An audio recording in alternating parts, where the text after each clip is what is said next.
بسم اللہ الرحمن الرحیم۔ السلام علیکم ناظرین، آج کی ہماری ویڈیو سعودی عرب میں لگنے والے ٹیکسز کے متعلق ہے۔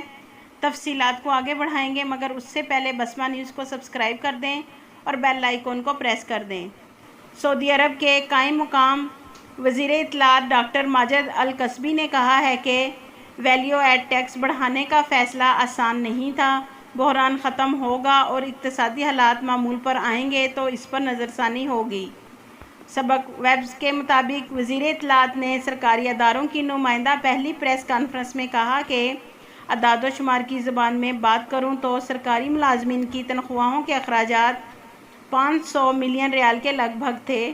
اور بھی سرکاری ذمہ داریاں ہیں۔ تیل آمدنی سرکاری ملازمین کی تنخواہوں تک کے لیے ناکافی رہی ہے۔ انہوں نے کہا ہے کہ کوششیں رہی کہ سرکاری ملازمین کی تنخواہوں، الاؤنس اور بونس کو نہ چھیڑا جائے۔ حکومت نے آمدنی میں کمی کے مسئلے سے نمٹنے کے لیے ویلیو ایڈ ٹیکس میں اضافے کا راستہ منتخب کیا۔ ماجد الکسبی کا کہنا تھا کہ مستقبل میں جب اقتصادی حالات بہتر ہوں گے، تیل کی آمدنی معمول پر آئے گی اور بحران ختم ہوگا تو اس جیسے فیصلوں پر نظر ثانی ہوگی۔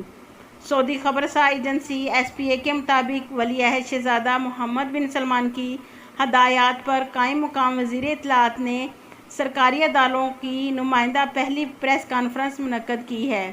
الکسبی نے سرکاری فیصلوں، حالات حاضرہ، متعدد مسائل اور ویژن 2030 پر روشنی ڈالی۔ انہوں نے کہا کہ سعودی ویژن 2030 نے 13 وزارتوں کے ڈھانچے تبدیل کر دیے ہیں۔ عوام کے لیے خدمات بہتر بنانے کی خاطر مختص اور شفاف کارروائی کا طریقہ کار رائج کیا گیا ہے۔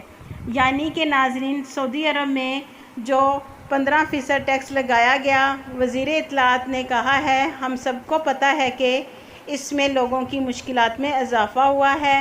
یہ ایک مشکل فیصلہ تھا۔ ناظرین، وزیر اطلاعات نے مزید کہا ہے کہ ہم یقین دلاتے ہیں کہ کرونا کرائسس کی وجہ سے عالمی منڈی میں بنزین، پیٹرول بھی سستا ہو گیا، جس کی وجہ سے تھوڑا بحران پیدا ہوا ہے۔ تو اس جیسے ہی کرونا بحران ختم ہوا تو جتنے بھی ٹیکسز ہم نے لگائے ہیں اس پر نظر ثانی کر کے سعودی عرب میں حالات معمول پر لائے جائیں گے۔